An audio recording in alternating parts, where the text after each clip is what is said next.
Live from the pod. Live from the pod today, brought to you by me.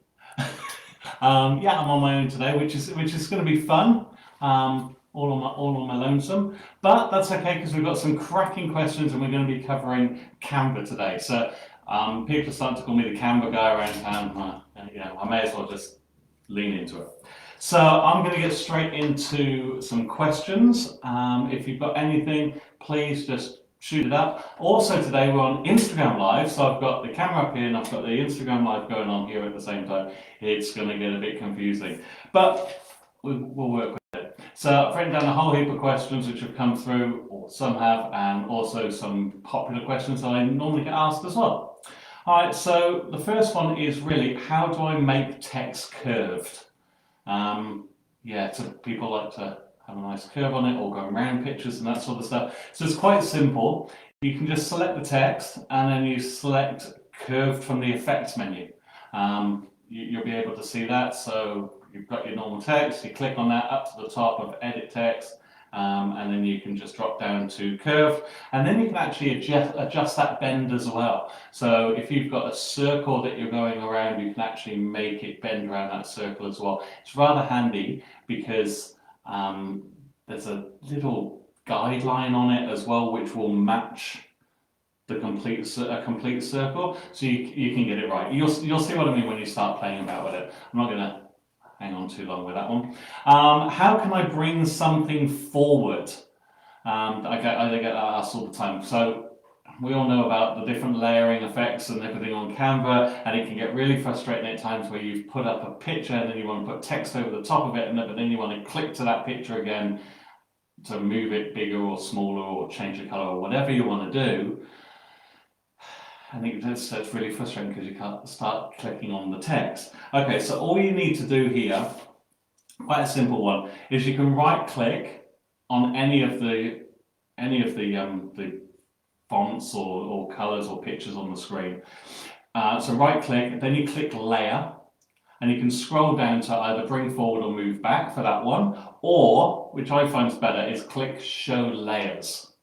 And that'll bring up a menu on the left hand side of the screen, and you'll be able to see all the layers which are there. And you can actually, instead of having to go to each one individually, you can move them up and put them in an order, which makes a lot more sense. If we're doing a lot of marketing stuff here, with a lot of different fonts and pictures, we'll use that so we can just drag them up and drag them up. Also, it's great if you're doing videos with text which is coming through it, so you can get the layering right on that. That'll make more sense a bit later because I'm going to put a tip up later of how to get text coming through a picture. So keep your eye out for that one. Question number 3 is, how can I stop the photo or video from snapping into a frame? The old adage, the old troublemaker rears its head again. Every time you've got a nice frame on there and you know what you want to do and you bring in a picture and it snaps in there, beautiful, that's lovely. But we'll digress and go, if you want to adjust that, so let's say the picture isn't in the middle of the screen and you wanted it to be, or the middle of the frame and you wanted it to be, you can double tap on it and then you can maneuver that around. But this is about not letting it snap on. So you've dropped in a picture, you want to drop in another text or another splash, for example, going over the top, but you don't want that to go in, and every time you do it, all you need to do is hold the control button, the CTRL button on your keyboard, and drag straight in, and it won't snap in. That's a really good little tip, that one. Okay, question number 4 is, how can I print to the edge of paper? Now, I doubt you'll be able to do this on your printer at home. In fact, it will be in your printer settings, so only a printer will be able to do that, somebody who's printing stuff. Normal home printers, you won't be able to get to the edge, so my suggestion would be to print as large as you can and cut it down so it's on the edge. Can be a bit annoying if you've got a lot to print off. It does bring me to another point. So the other point is, if you're putting too much close to the edge, especially on flyers and social media, it starts to look bad anyway. So if you need to print to the edge, I get it because of the picture, but if it's because of text, move that in. You shouldn't be doing that. And the easiest way to make sure you're doing that right is to remember your margins. Okay, and for your margins, all you need to do is you're in the design, you go to the top side of the screen, top left, and hit File, View Settings, and then Show Margins. So you can either show margins or you can show Print Bleed. Print Bleed is great if you're doing a flyer and you want to send that off to the printers because you know exactly how far apart that's going. Your margins is great to work on, especially if you're social media and that sort of stuff. Please remember, guys, if you're doing something for an Instagram story or a Facebook story or even for TikTok, that you shouldn't go right to the top and bottom and right to the sides anyway, because things will get cut off, especially on an Instagram along the bottom where you've got comments and that sort of stuff. So if you want people to read something or click on a link, don't put it right at the bottom, put it up a bit. You'd have seen that from my story yesterday. I was doing like a point down at the comments, but then a point up at the link, which was just above my head. That's the kind of way you should be doing it, or onto the side. Don't put them down the bottom. Okay, so that's quite a nice, easy one though about printers and that sort of stuff. It's the printer settings, not the Canva settings. All right, question 5 I've got here is: can I adjust some of a photo and not the whole thing? So I guess that's if somebody wants to really make maybe a photo black and white but leave something in color, or just change the hue slightly, which I'm guessing somebody wants to do here. So you can do this if you want to make something black and white with a color over the top of it. Like let's say there's a rose on a photo. So the best way to do that would be to use the magic edit button. Step back, duplicate that photo, make the back one black and white. Use the magic edit button on the second photo and just so you've got the rose left, and then put it in the correct position. That's probably the easiest way to do it, or the most logical way, but there is something new. Okay, so Canva's got a new thing called Color Edit, and it's found by clicking on the photo. I'm reading this one because I did this morning. So it's found by clicking on the photo. You go into Edit Photo, okay, click Adjust, and then scroll down to the color edit. So it's where you'd normally do your filters and that sort of stuff. Just scroll right down to the button. It's actually really cool. Play about with it because it allows you to mess about with temperature and hue and colors, but you'll see the different colors along there, which are the predominance in the picture, and you can change those. So that's really cool. Play about with it, guys. Just fun. I highly recommend doing that one. There's also a reset adjustments button at the bottom as well after you've played about with it, so it will shoot it back to how it was in the first place. That's really cool, actually. I only found that one yesterday. How can I change the color of a photo or some graphics when the color box isn't there?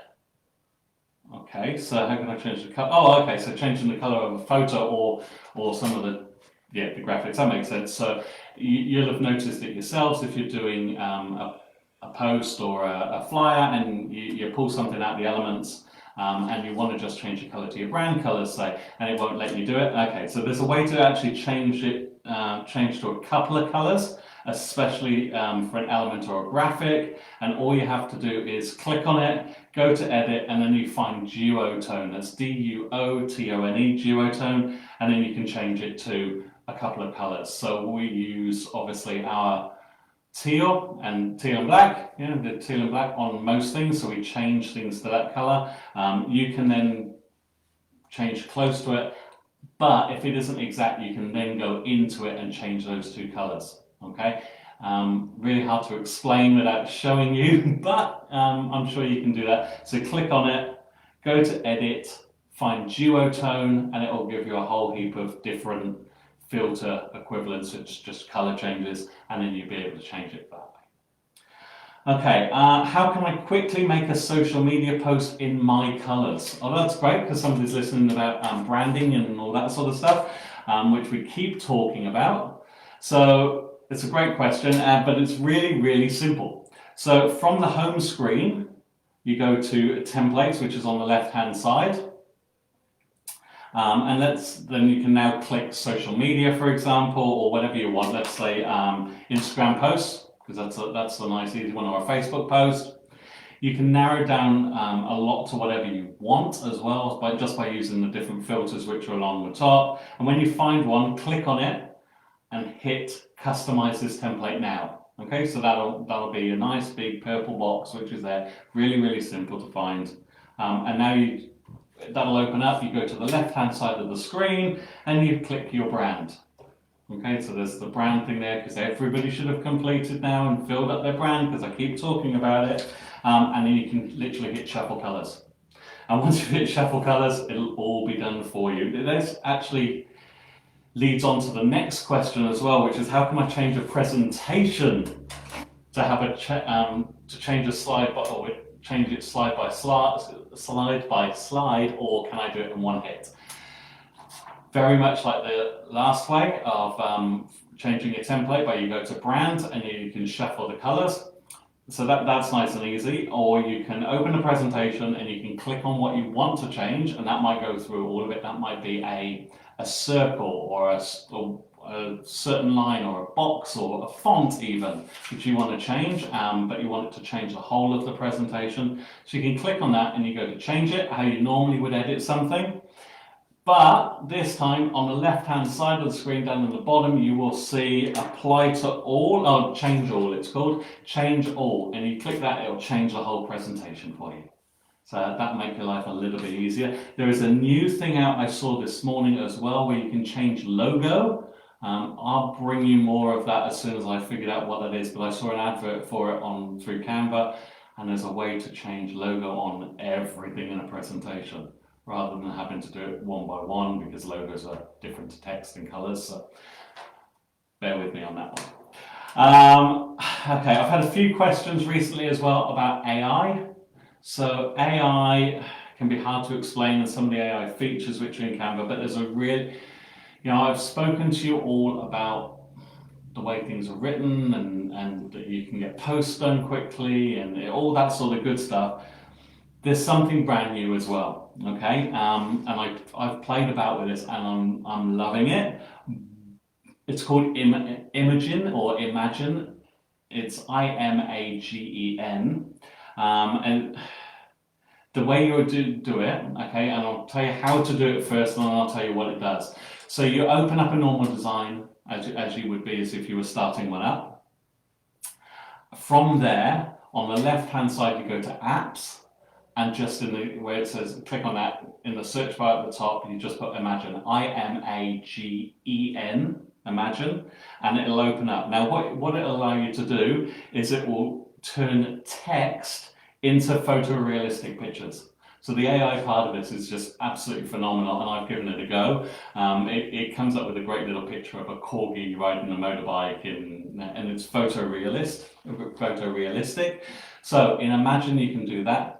Now, here's my disclaimer, okay?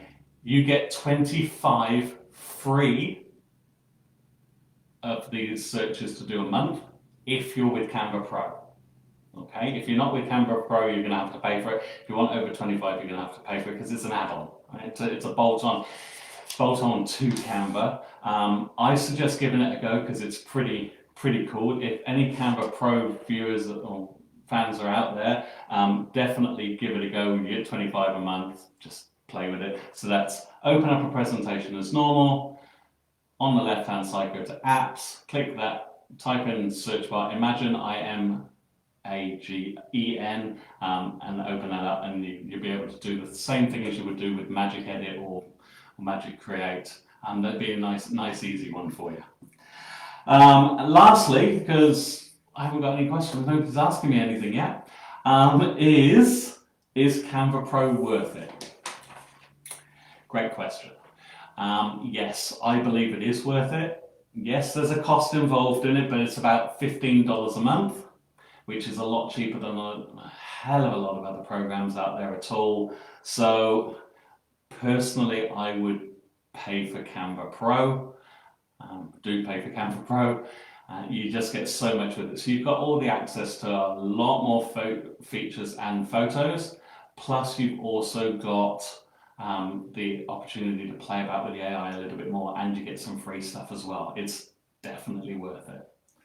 Hope that helps, guys. As I said, it's only a quick one today, unless we start getting bombarded by people viewing. But we haven't, so I'm going to leave you with it. Any questions, always give us a call. You can find us online, albanybusinesscentre.com.au, or you can watch us back on our Facebook page, or you can go to the YouTube channel, Albany BC TV. Awesome, so I hope that helps.